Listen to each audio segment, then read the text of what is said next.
नमस्कार, मी सुनीताज किचन रेसिपीमध्ये आपलं मनापासून स्वागत. तर आज आपण बनवणार आहोत मेथी पराठे. मेथी पराठे हे आपण नाश्त्यासाठीही खातो. त्याचबरोबर ही रेसिपी तुम्ही शेवटपर्यंत बघा.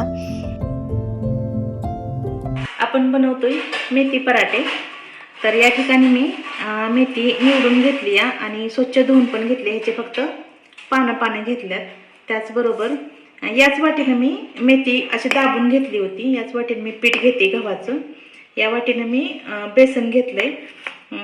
त्या वाटणासाठी स्वच्छ धुवून कोथिंबीर घेतली, 10-12 लसूण पाकळ्या घेतल्यात, आलं घेतलंय, 2 हिरव्या मिरच्या घेतल्यात, ओवा आणि जिरं घेतल्यात. हे याचं वाटण आपण तयार करणार आहोत.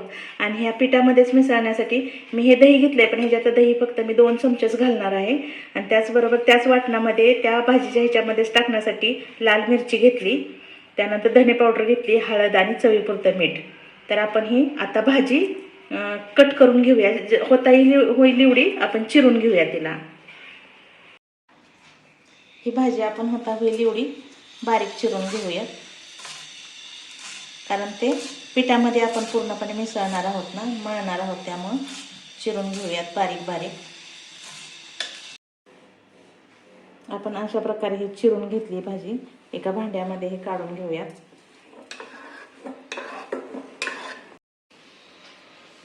हे जे साहित्य आहे ते आपण मिक्सरमधनं काढून घेऊयात. जिरं आणि ओवा पण ह्याच्यातच घालणार आहे आपण. मिक्सरमधनं एकदा फिरवून घेऊयात त्याला. हे बघा, आपलं मिश्रण अशा प्रकारे झालेलं आहे. आता ह्याच्यामध्येच मी ही वाटीभर गव्हाचं पीठ आहे ना ते घालते. त्याच्यावरती हे बेसन पीठ घालते आणि हे मसाले घेतले होते, लाल तिखट, चवीपुरतं मीठ, हळद, ते त्याच्यात मिक्स करते. आणि 2 मोठे चमचे दही, घरी केलेलं दही आहे. थोडं जास्त जरी घातलं तर काही फरक पडत नाही. आणि त्यानंतर हे जे केलेलं मिश्रण होतं, हिरवी मिरची आणि कोथिंबीर, ओवा आणि जिरं आणि आल्याचं तुकडा घातला होता त्याच्यात, आणि लसूण घातला होता. हे एकजीव करणार आहोत आपण. त्याला पाण्याची इतकीशी गरज पडत नाही, पण जर पडलीच तर आपण वरून पाणी घालणार आहोत त्याच्यामध्ये. हे पूर्ण मिक्स करून घेणार. दह्यामुळं पाण्याची काही गरज इतकी पडत नाही. हे पूर्णपणे मिसळून घेणार आहोत आपण. आणि वाटलंच तर वरून थोडं पाणी घालून हा घट्ट असा एक गोळा तयार करून घेणार आहोत. आपण याच्यामध्ये अजून थोडं पाणी घालावं लागेल. आधी पाणी घातलं नव्हतं, आता थोडंसं पाणी घालूया ह्याच्यामध्ये. उगं थोडंच घालत राहायचं. खूप पण पातळ करायचं नाही. आपण चपातीची कणिक कशी करतो त्या पद्धतीनं करायचं आहे. आणि परत हे लाटून घेणार आहोत आपण. हे बघा,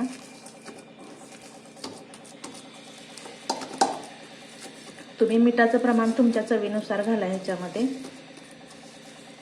हे बघा, अशा प्रकारे.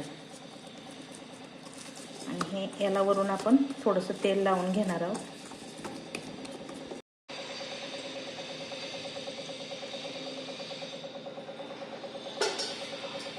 तेल लावून परत गोळा नीट व्यवस्थित करून घेणार आहोत. आणि हे फक्त 10 मिनिट आपण ह्याला 10 ते 15 मिनिट झाकून ठेवणार आहोत. हे बघा, गोळा एकदम मिश्रण आपलं छान झालंय करण्यासाठी. आणि आता 10-15 मिनिट जर ठेवलं तर अजून हे व्यवस्थित होते.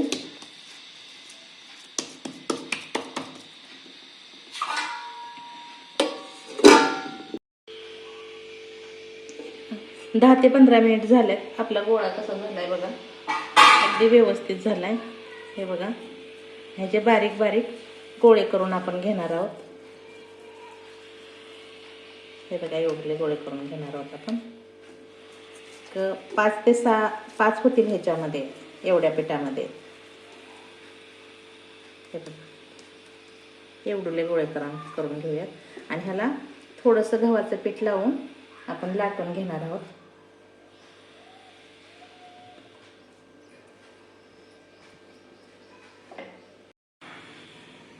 आपण लाटून घेऊया याला. अगदी बारीक हाताने लाटून घ्यायचं, कारण ह्याच्यात मेथी आहे ना, त्यामुळं बारीक हाताने एकदम लाटून घ्यायचं, हलक्या हाताने. कुठं प्रवासात वगैरे जायचं असेल तर 4-5 दिवस सरळ टिकलं जातात, हे खराब होत नाहीत. त्याचबरोबर मुलांना जर डब्यात द्यायचं असेल तरी आपण देऊ शकतो. एकदम पातळ लाटायची, जाड नाही करायची.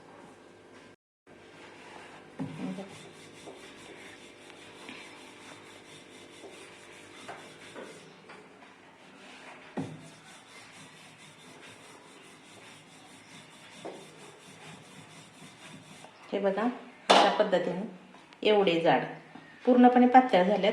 आपण तव्याला तेल लावण्यापेक्षा आपण ह्या पराठ्यालाच तेल लावून घेऊयात, कारण चिटकणार नाही खाली तव्याला. त्यासाठी ह्यालाच तेल लावून घेणार. मी गॅसवरती तवा ठेवलाय गरम करायसाठी. हे टाकूया आपण तव्यामध्ये आता.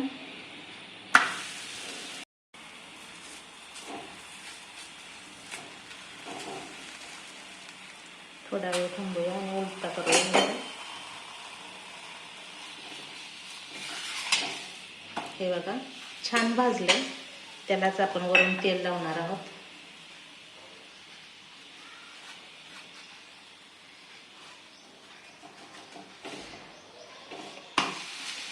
आणि खरपूस असं भाजून घ्यायचं. हे तुम्ही चमच्याने पण तेल लावू शकता.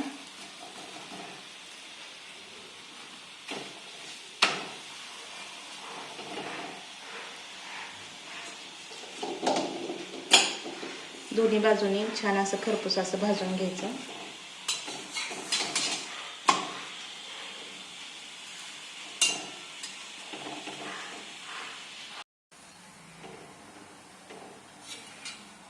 हे बघा, दोन्ही पण बाजूने अगदी व्यवस्थित भाजले. गॅस पूर्णपणे मोठाच केलेला होता, कारण कमी गॅसवरती हे शेकलं जात नाही व्यवस्थित. आता मी गॅस कमी करते आणि काढून घेते. आपण जाळीवरती काढून घेऊया. आणि यानंतर अजून मी तुम्हाला एक लाटून दाखवते. तुम्ही याच्यामध्ये पांढरे तीळ पण घालू शकता, नाही घातले तरी पण चालू शकतात, घातले तरी पण चालू शकतात. किंवा वरून जरी असे पांढरे तीळ जर पेरले ना तरी पण छान दिसतं आणि लागतात पण चांगले.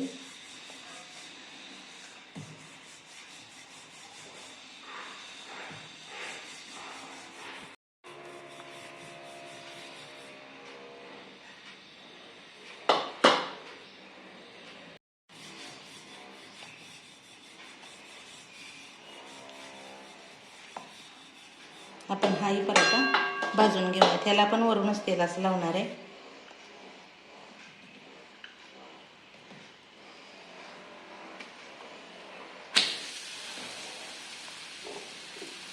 गॅस मोठा करते.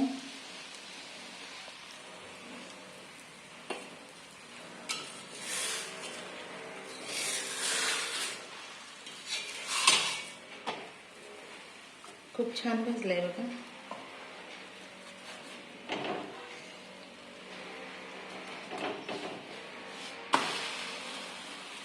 असा दुसऱ्या पण बाजूने भाजूया.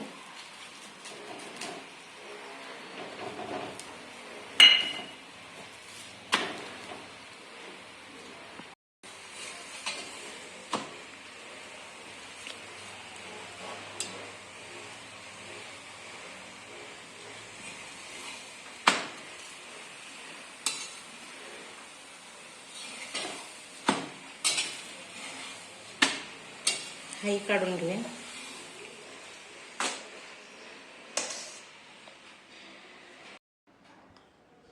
आपले पराठे तयार आहेत. हे बघा, तुम्ही बघू शकता. हे कसं जर केलं तरी एकदम मऊ आणि लुसलुशीत झाल्यात आणि खूप छान झाल्यात. चवीला पण खूप छान लागतात. याच्यामध्ये 4 पराठे, मी ते एका वाटीमध्ये 4 पराठे तयार झाल्यात. जर तुम्हाला हा व्हिडिओ आवडला असेल तर लाईक करा, शेअर करा आणि माझ्या चॅनलला सबस्क्राईब करा. आणि हे दह्याबरोबर किंवा लोणच्याबरोबर खूप छान लागतात.